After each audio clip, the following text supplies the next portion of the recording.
All right, so we're gonna be talking about knife skills today. One of the most important kitchen skills that we can focus on when we're learning to cook. Now, the key thing here is your cutting board. You don't want it to move around on you. It can be very dangerous when your cutting board is not secure. So what we wanna do is we wanna have something underneath our cutting board to keep it from moving. What we can use is a wet towel or a wet paper towel. Just put it underneath your cutting board. That'll help keep it stable and secure whenever you are cutting. All right, so how we hold the blade is very important. Take our index finger and our thumb and pinch the blade, and then take your other 3 fingers and wrap that around the handle. That'll give you a nice, secure grip on the blade. We don't want to hold it way on the back there like a baseball bat. You really want to grab up on that blade and pinch and wrap around. Now, what do we do with our other hand? That's really important. We don't want fingers sticking out everywhere, so what we do what we call is a bear claw. Take your 4 fingers, wrap them up, and then take that thumb and then stick it back under. So that knuckle acts as a bracing point and really protects your fingertips. All right, so the knife is curved, so we really want to focus on the rocking motion of the blade. So as we're cutting, we're rocking and then following through, and that'll help us cut through all of our hard, dense vegetables. So one thing we see people do is put their fingertip on top of the blade because they feel like it's more secure, but honestly, it's a lot better just to go ahead and wrap it around. It's a little more safe, a little more secure, so go ahead and try it even though it might feel a little more awkward.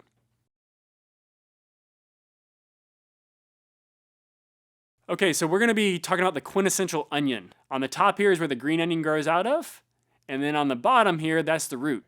All right, so we're gonna go ahead and bear claw this onion so we can cut off the top, and then grab your knife there, and then we're gonna cut off the top. Go ahead and put that in your compost pile there. Save it for later. It can be used for your veggie broth. Now we're gonna make that bear claw, or you can do a bridge, whichever feels safer. And we're gonna cut straight through the onion, straight through that root. And now we're gonna go ahead and get that peel off of 1/2 of the onion here. If you get a little extra peel, that's okay. We'll be using it for our broth. So we don't want to have our fingertips on top like that because we might slip down and cut our finger. Instead, let's put our palm down, fingers up, and then we can make our horizontal cuts at an angle there. And you're not going to go all the way through, just about 3/4 of the way through, and you want to make these horizontal cuts nice and even. Notice I'm not going all the way to the root end. Evenly spaced as possible. As you can see, nice and even. Now we're going to make our bear claw, and using the tip of the blade, we're gonna make those vertical cuts, but only going about 3/4 of the way through the onion. And that will hold the grid together as we make the dice. All right, as you can see now, we have a nice, pretty grid. So when we turn it and do our bear claw again, we're getting a beautiful dice. As you get down to the bottom part here, we can lay it down and finish out the cuts. So anything remaining, we can go ahead and just put it in our compost pile and use it for later. And that's how you dice an onion. For the other half of the onion, we're going to be making onion slices. So what we need to do is go ahead and take off the root end. Doing your bear claw, cut off that root end, and then we're gonna turn it, in those striations in the onion, those long lines you see, that's what we're gonna be cutting along. Now make sure you have your bear claw, watch that thumb from sticking out, and then we're gonna do that rocking motion and just go ahead and make those cuts. Now, as thin as you get them is how thin the slices will be. You can do them thicker or thinner, it doesn't matter. Just make sure they're even. That's the most important thing. Now, as you're cutting and you get down to a part that is a little harder to get to, go ahead and lay it down flat. And then you can start doing your cuts again.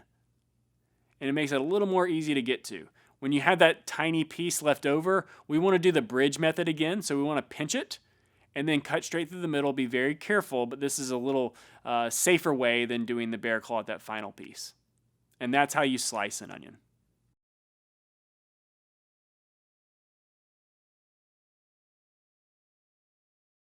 For carrots, people often peel them. We don't need to peel the carrot. There's a lot of nutrients in the peel. Keep it on. It also saves you a step. It's very easy. One thing to note is that the carrot grows underground, so you do want to clean it. And on the top, that's where the greens come out. That's edible too. Just make sure you clean out any of the dirt in there. All right, so we're going to be making a cut for roasted vegetables.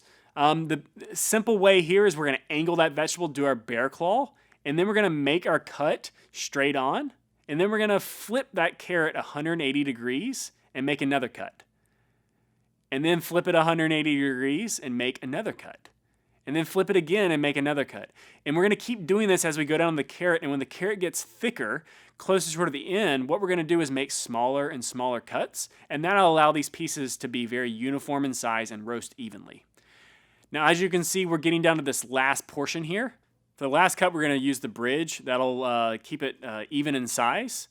Now these shapes will actually, the ends will get nice and charred and look really pretty when we roast them in the oven. And now we're gonna show you how to slice and dice carrots. Remember how you hold your knife, bear claw. We're gonna angle the carrot and we're gonna try to do real thin slices here at an angle. That'll give us a bigger piece to work with. Now when we have a few of these pieces, we can go ahead and stack them. And then we're gonna bear claw as much as we can. And then we're gonna make little slices here. And that is a sliced carrot. Remember, we don't have to peel these, so very simple, very easy to do.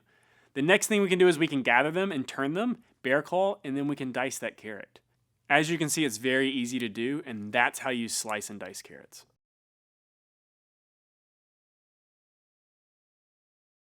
Okay, for some, a bell pepper can be rather intimidating cutting, so the easiest way for us to do this is take the top and the bottom off. Remember how you hold your knife and then bear claw the bell pepper? Go ahead and cut the top off.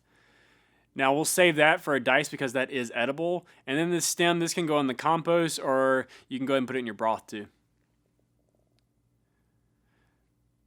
Now we're gonna go ahead and take the bottom off, remember bear claw, put that over on the side with the top. And then we're gonna run our knife down one of the sides here just to open up the bell pepper. And then we can run our knife around the edge here and cut out the center core with the seeds, and we're gonna put that in our compost pile. The skin is very tough and slippery, so we wanna cut a bell pepper skin side down. And then we want it to be workable so it's flat, so we'll cut it into thirds here, doing our bear claw. Now get those pieces out of the way, and now what we're gonna do is we're gonna make our slices. Remember, skin side down, bear claw, following through with our cuts, and watch that thumb and those fingers, keep those out of the way. And that's how you slice a bell pepper. Now we can gather those and turn them, and then we can do a dice, doing our bear claw and holding them together, and turn those slices into dices. And now for the top and bottom pieces, just make sure you cut those skin side down.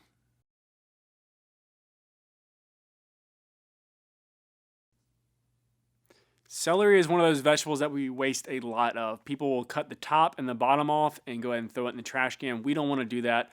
All of it is edible. We're going to cut off our leaves and save those for a later use. All right, to slice the celery, we're going to go ahead and angle the celery, and then we're going to do our bear claw. Now, one thing we want to note is we want to make sure that it's not on the rolling side. You want to put it over on the flat side to keep it where it's stationary. And then we're going to do our slices just like that, right up against our knuckle. If that makes you a little nervous, one thing you can do is you can move your hand further down the vegetable, and that'll give you more space. And when you make your cuts and you get a little closer to your hand, just stop and then readjust. Now this bottom portion can be put in our compost, or you can go ahead and put it in the dish. It's up to you. Okay, so for us to get the small dices, we'll need to run our knife down the middle here. And this smaller portion here, we only need to do it once. So we're gonna use the bridge method and go straight down the middle. And then we'll turn the celery the other way, and we'll probably need to do 2 or 3 slices with this one to have the same size cuts because it's a little thicker towards the back end. Now that our celery is cut into smaller pieces, we can go ahead and use our bear claw, turn, and make our dices. Now again, if you don't want your hand too close to the knife blade, you can back up and give yourself space. Just do whatever you feel is the most safe. And that's how you dice celery. All right, so for a leafy green like a collard green or a kale, one simple, easy way on how to remove that big stem is just to make an OK symbol with your index finger and your thumb, and then you're just gonna pull down the leaf, and wherever the stem breaks off is where you know it's tender enough to cut up with the leaf. Now we don't want to throw the stem away because that is definitely usable. Now what we want to do is we want to take this leaf and fold it in half, and then we'll roll it up, and that will allow us to have smaller cuts for something that's raw or that's not going to be cooked. Okay, so we're going to roll it up. If we were to cut it just like this, it's going to give us long strips. To overcome that, what we're going to do is we're going to use the bridge method, and we're going to cut straight through the middle. And then we'll turn it, use our bear claw, and make our dice. This will give us smaller pieces we can work with. You can even do another cut through if you want smaller pieces. It's up to you how you want to do it. That's how you cut up a leafy green. We'll treat that stem just like we did celery, using your bear claw and making that dice along the stem. As you get to a thicker portion, you're going to want to turn it and use the bridge method to run your knife down the middle to keep all the pieces even. And that's how you dice a leafy green stem. Now we're going to be talking about garlic. It comes in a big head like this, so let's break off a few of the cloves. Obviously, there is a lot of peels to it. We don't want to throw those peels away. They work really good in compost and actually add a lot of flavor and color to our compost. So to get that outer peel off, we want to take our knife and just lay the garlic flat and then just lean into your knife to pop it. Don't slap the knife or hit the knife. Just lean over it and that'll flatten it out a little bit so you can get the peel off of the garlic. Once you get that peel and put it in your compost, the next thing we're going to do is one of our favorite techniques to drag your knife blade over the garlic to really flatten it out and make it where it's really easy to mince. So just going to mush it a little flat, and then we're going to put our fingertips on close to the front of the blade, and we're just going to use the edge of our knife there to drag out the garlic and make it a little more flat.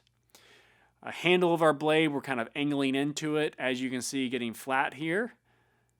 And then we're going to gather it up with the edge of our knife, and we're going to do our mincing technique. What we need to do for mincing is we're going to place our non-cutting hand, the wrist, right on the edge of the cutting board, and use that as a pivot point and going back and forth, cutting that garlic up till it gets really, really small. We don't want big chunks of garlic in dishes. It adds a little too much pungent flavor, so mincing it very, very small. So as you cut and cut, gather it back together until you get it to that small part. All right, so we're going to show you how to cut up cauliflower, which can be a little intimidating. Our favorite way is to flip it over. We're going to remove the stem here, and then we're going to cut it in half and then break it into those smaller florets. So these outer leaves are edible, so let's go ahead and set those aside, and we'll use those at a later time. Now we'll remove those, and then using the rule of halves, we're just going to go ahead and cut this cauliflower right in half. Then we'll take this half and cut it in half.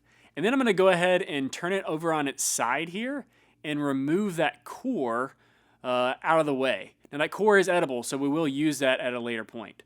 Now we can go ahead and break it apart into these smaller florets. So if you have a larger piece of cauliflower like this one, all you need to do is run your knife straight through the middle, and that'll keep the pieces nice and even. Okay, so we're going to show you how to cut broccoli. As you can see, this broccoli has a really long stem, so it's very leggy, which is normal. Some broccoli can be a little longer, some can be a little shorter. But when it's like this, the easiest way to cut it is to hold it upside down like this, and we're going to just cut the florets along the stem as we turn the broccoli like this. And that gives us nice even pieces. As we get all of these pieces off, we have the stem still left over. Don't throw this in the trash. This is very much edible. You can cut this up and put it in a slaw. You could actually chop it up and roast it as well, but please hold on to this. If you have a floret that has a little too much stem in it, you can just cut it off and put it in your compost or use it for a soup. And that's how you cut broccoli. Okay, so we're going to show you how to cut cabbage, which is heavy, kind of awkward, hard to cut, it rolls a lot. How do you actually get this broken down? If we look at the core here, we want to leave that intact. That'll hold in the leaves. And then we're going to just use the rule of halves, and we're going to cut it directly in half and get your knife started and go straight through the middle. Make sure you don't put your hand on the point there, just right above it, and that'll get you that cut in half. Now we're going to go ahead and cut it in half again. Now, some of these leaves might need to be removed. These look okay. That little end piece here, maybe we'll set that aside. Now what do? Let's go ahead and cut it one more time to give us the smaller size we need. And now we want to use this for a salad, so it doesn't need to be, completely minced up, but, small enough for bite-sized pieces. Now, if we want to cut it smaller, using that rule of halves, cut it in half again. We'll turn it, and we have that little end core piece. Let's go ahead and cut that off and remove it to the side. And then let's make our smaller cuts. This is more of a slaw size. We could even do it smaller if we wanted to. And that's how we cut cabbage. Okay, so let's talk about our dense, hardy herbs like a rosemary, which are more like a tree limb where the stem is very hard. We can't put the whole thing into a dish where we're eating. So what we want to do is we want to take our index finger and our thumb, and we're going to drag down the length of the stem and pull off those leaves. And the top portion that's left over, that's new growth, so we can just break that off and throw that in. Now that stem, we can save and use that for a broth or another dish that we're not actually going to eat. So let's gather all the leaves. And then using our mincing technique, we're gonna chop these up until they're very small, which is really important in a hardy, dense herb. All right, for more of a soft herb like a cilantro or a parsley, what we can do is we can use more of the entire stem. For this one, if you look at it, we really like to pinch off the top portion there where the leaves start. So these leftover stems, we can use that in another dish like a soup or a broth or something where you're gonna pull them out anyway. Don't throw them away. Now we want to gather all of our herbs, bring them together, and then chop them up to get them into a smaller piece, and then we can use our mincing technique to get them really small. And that's how you chop a soft herb.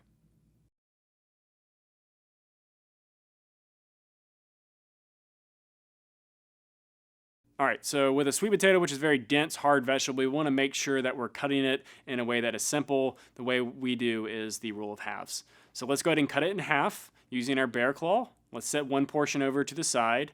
And now let's go ahead and bridge this and then cut this portion in half and set that over to the side. So now we want to get it into bite-sized pieces, something like this. So let's go ahead and take it in half again using that bridge method. And now it's a little bit hard to, it rolls back and forth. So we can either use the bridge method or the bear claw. It's up to you. I'm going to go ahead and bridge it. Now let's cut through the middle. Now that we have that cut, I think we need to do one more additional cut to get it down to that bite-sized piece. So let's cut it down the middle and then dice it up. And that's how we have a nice, even diced sweet potato doing that rule of halves. If we didn't do that, we might end up with something like this, a big, huge piece and a very small piece, which wouldn't cook evenly. And that's how we dice sweet potatoes. So when we're working with something like a butternut squash that has a very dense skin, oftentimes there's a wax on them, which makes it even harder to peel or to cook. Since this dish is going to be sauteed, we want to go ahead and remove that peel, even though it is edible. It just makes it a little easier to work with. So make sure your peeler is sharp because this is hard to peel. And you can save that peel for compost.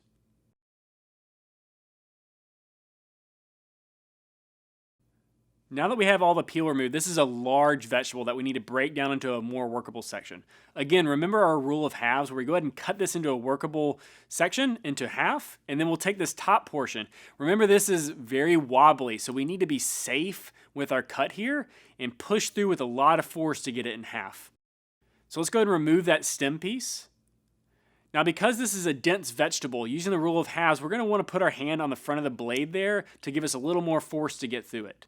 Now, it is a little rolly here, so we can try to bridge it, or we can go ahead and put our hand on the front of the blade there to get through it. We're going to cut it one more time here to get it into a smaller piece, and then we can turn it and cut it into our dices. We'll have nice, even pieces that we can saute. And that's how you dice a butternut squash.